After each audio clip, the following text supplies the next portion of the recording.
Hello, my friends, and welcome back to the Grief and Gathering podcast, a podcast where we use our understanding of Magic the Gathering and all of its intricacies to better grasp mental health complexities and complicated topics like death and grief and sex and identity struggles and all kinds of pieces related to those very hard, uncomfortable topics. I am your host, Lady Foxglove, and thank you so much for joining us again today.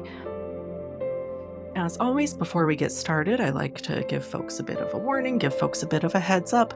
We get heavy in here, we get deep in here, we swear sometimes in here, and we talk about hard things.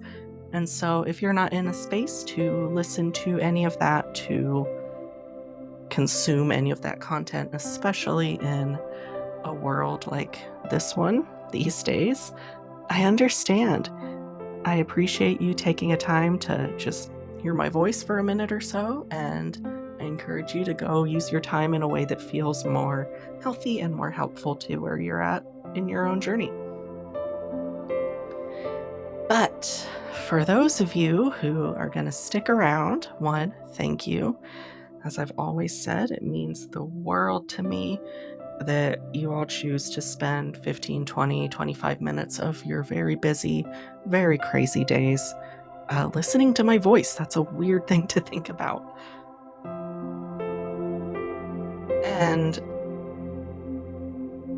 on the concept of voices, today's topic's a little bit different. As I have in previous episodes, I am going back to no script, and so you'll get to hear more thoughts unfiltered, and sometimes things won't fully track. And you know what? That's okay, because just like a mental health journey that we all take, things aren't typically linear. And so follow along the best you can, because that's what I do also. But thinking about voices, thinking about power, thinking about visibility, today, or when this episode comes out, it should be Trans Day of Invisibility, Jesus Christ. Trans Day of Visibility, the day where we recognize and see and love all of our amazing trans people in our lives, the day where the trans folks in our lives, they get to take a minute, if it's safe for them to do so, and say, yep, here I am. I'm not going anywhere, despite what so many people may want to happen. I'm here, and that's not going to change anytime soon. And so I wanted to spend some time talking about visibility today, talking about why it's so important, talk about why things like representation in magic is so important. But mostly, I want to spend time on this concept of a voice. Because I continue to hear from multiple people, oh my God, Ivy, I didn't know that you were trans. What the heck? Which, again, fellow dear listener, if you did not know, surprise, yes, Lady Foxglove, I am a trans woman, and that is not a piece of my identity that is talked about often. That's not something that a lot of people know about me. And for a long time, and still honestly to this day, I've been content to keep it that way, because to be visible is to be vulnerable, and to be vulnerable is a very scary thing. And I am someone who, for so much of my life, for anything, I don't really let people in. I don't really, highlight pieces of my identity. And we'll get to, why I don't do that as a trans woman, but it's all pieces. I mean, I feel like I am so hard to get to know. because I don't talk about myself. And, that's what made me a really good therapist, is because I love just sitting and learning and hearing people. But it doesn't always make me a very good friend because I am a closed off person, despite what outward appearances may seem. There's a lot about me that my friends don't know. I quite literally just on Sunday had 2 or 3 more people say, "Wait, hold on, Ivy's trans, what?" And that's a pretty common occurrence, unfortunately. People don't know that about me. People don't know that I was in the circus and I was a big acrobat and juggler and I did all these other performances. People don't know that about me. People don't know a lot of those little details that do matter, and but they're details that I don't let people see. Because when you grow up in a home where you're worst case abused and best case deemed unimportant, it's hard to recognize that the things that you do bring value. And I promise I'm getting somewhere with all of this. And so because of that, pieces of myself I've just never deemed important enough to highlight. Now, I'll tell my bigger story all day. I will share my stories of abuse. I will share my stories of grief and death and loss. I will share my stories of being in and out of eating disorder recovery. I will share my stories of substance misuse journeys. All of those pieces, easy. I will share my stories of sex work, whatever it looks like. But it's those smaller details. And so that's one piece of why days like today are hard for me personally, because I have been trained to not be in the spotlight in an authentic way. And that's what a lot of people don't understand. They're like, "Ivy, what do you mean you don't like being in the spotlight? You were literally in the fucking circus." It's like, yes, I was. "Ivy, what do you mean you don't like being in the spotlight? You're a Magic the Gathering creator. People watch you on streams. You're a featured creator at Las Vegas, all this shit." Yes, I know, but that is as a persona, right? I'm not showing up as Ivy, insert real name here, who is talking about, their own shit and their own identities and stuff like that. No, I'm showing up as Ivy, the magic content creator, Ivy, the psychologist, Ivy, the person who talks a lot about death and sex and is kind of weird, Ivy, the circus performer. And it gets to this concept of the faces we wear or the masks that we put on. And so a lot of my work has been looking at who am I truly authentically? I think that's something that a lot of people can relate with, is this concept of being a social chameleon, especially in a trauma setting, as a trauma response or from an autism response, it can be all different kinds of things. And that's why I feel like so many people can relate. But this concept of chameleoning is what I like to call it. This concept of being so hyper adaptable that you can kind of make yourself fit into any situation that you're in. But the flip side of that, and kind of the cost of that, is that can come with a not very clear sense of self. And so, for example, and to try and be transparent and to embrace pieces of my identity more, we're gonna get a little personal and stuff here. But when I was in Chicago, I went to a Dragon Shield party, and it was a content creator party hosted by Dragon Shield. And they gave out drink tickets. I never drink alcohol anymore, y'all, like ever. And I actually, earlier that day, in fact, had been talking to one of my friends about why I don't drink anymore. And yeah, all these horrible things happen when I drink alcohol. Um, Fast forward to that night, I'm there, I'm with a bunch of people I don't know. It's a scary new situation. What is everyone around me doing? Oh, they're drinking alcohol. I'll do that also. And next thing you know, there I am, 4 drinks deep at this party where I don't know anybody.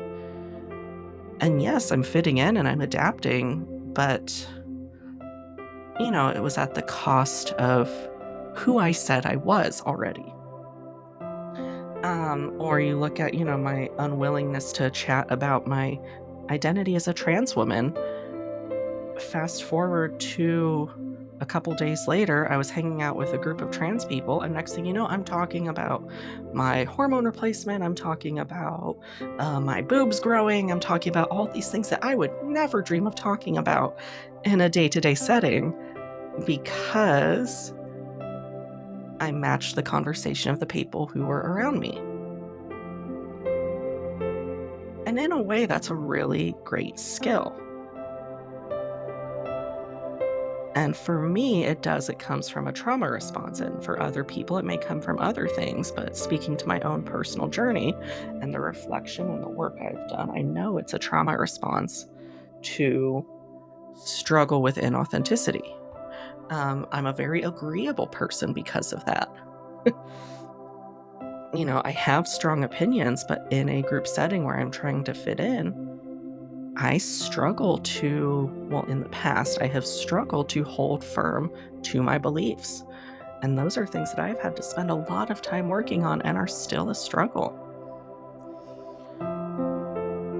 And so, okay, how do we tie this into Magic the Gathering, right? That's our whole thing. We're supposed to be using Magic the Gathering to make this more accessible, right? That's my tagline. One, I don't know if that works or not, but here we are anyways. But I actually think of, when I look at the cards and stuff that I've always been drawn to, one of the very first commanders that I ever loved, truly was like, oh my God, this is a cool card. And then as I learned more about her story and everything, I fell even deeper in love with Xantcha. Xantcha, Sleeper Agent. And I thought, what a perfect time to talk about her, because it's Transgender Day of Visibility, and it's a debated claim, but it's one I stand by, that Xantcha was Magic the Gathering's first trans person. And so for those of you who don't know, Xantcha wasn't born, she was created. She was created by the Phyrexians. And she was created as this genderless creature, this genderless being that's sole purpose was to infiltrate humanity. She was what a Johnny was before a Johnny's and the Phyrexian story really picked up. She was kind of the first rendition of that. So instead of completing characters, completing planeswalkers, and turning them into sleeper agents that way, the Phyrexians were making their own sleeper agents. And Xantcha, there's so many people who are better at talking about lore than I am. So I encourage you to go give them a follow. But like Trapdoor, oh my God, Trap is amazing. Go follow him if you're not already. He gives the absolute greatest descriptions of easy to digest Magic the Gathering lore. But Xantcha, she was able to break free of Phyrexian influence and gave herself a name and gave herself pronouns. And so much of her story is shaped by her breaking away from this thing that she has been forced to be. And I think that story of transition is one that resonates so deeply with myself and so many other transgender individuals, where it's the story of transition has a few layers to it. Right. And I don't mean, the social transition and the medical transition. I don't mean that. I mean, there's different stages of embracing or coming to terms with, or whatever you want to call it, your transgender identity. And so for us, the first stage of that is looking at the initial, this isn't who I am. Xantcha said, no, I am not this agent created by Phyrexia to do these horrible things. I am this woman, and here is my new purpose.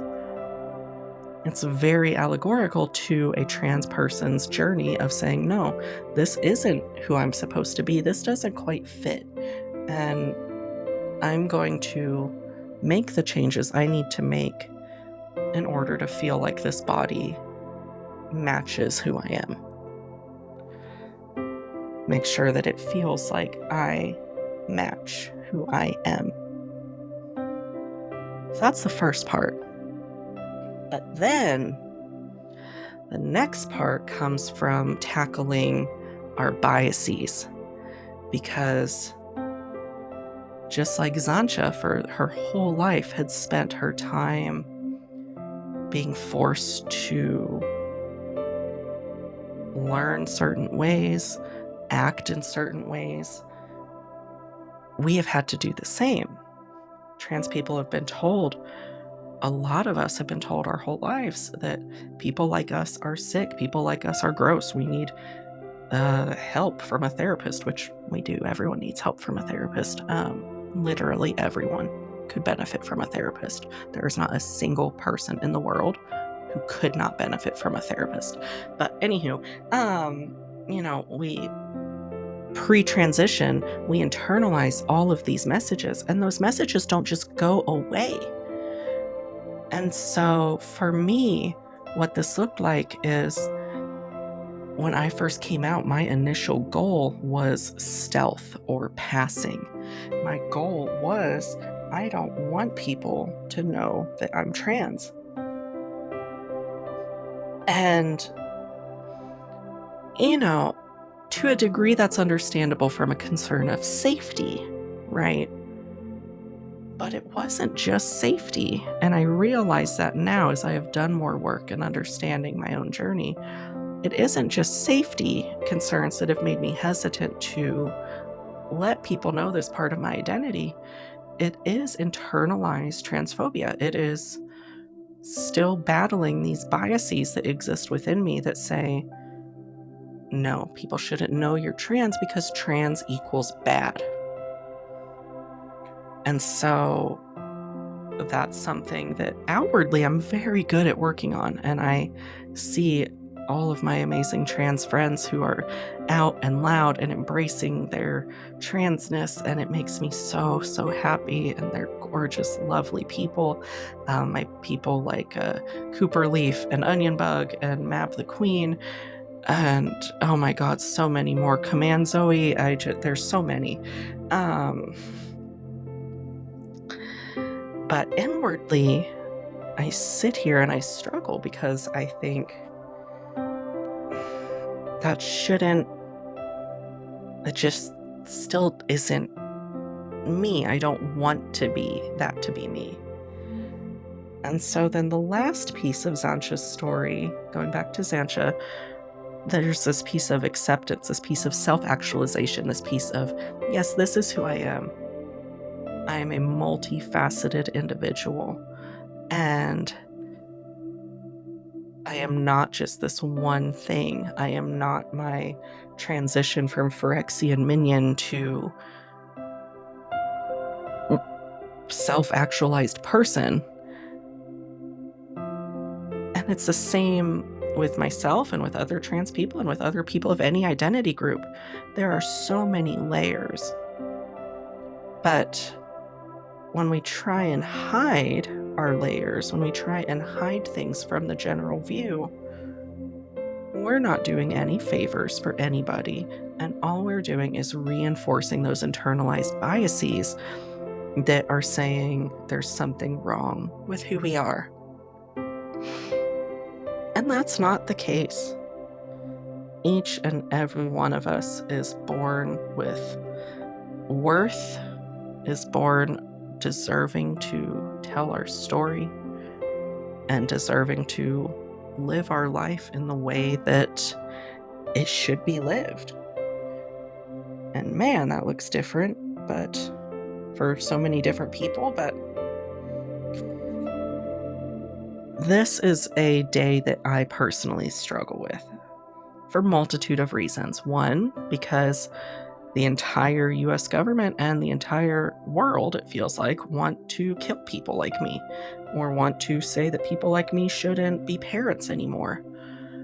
And two, because of those other pieces I've talked about, I struggle. And so this episode today has been my attempt at both challenging my own internalized bullshit, letting myself be visible in a way where I haven't before, a way that I haven't advertised much before, and spending some time to give some love to one of my absolute favorite characters in Magic the Gathering, who I don't think gets enough love anymore, or maybe has ever gotten enough love. But she's amazing, and I encourage you all to go read up more on her story. But thank you all for sitting with me through that. I know that talks of identity and things like that can be a lot, and so I would invite all of you to just sit here with me and kind of take a quick body scan. Close your eyes if it feels safe, if it's safe to do so. Notice any areas of tension. And take a big breath in and out.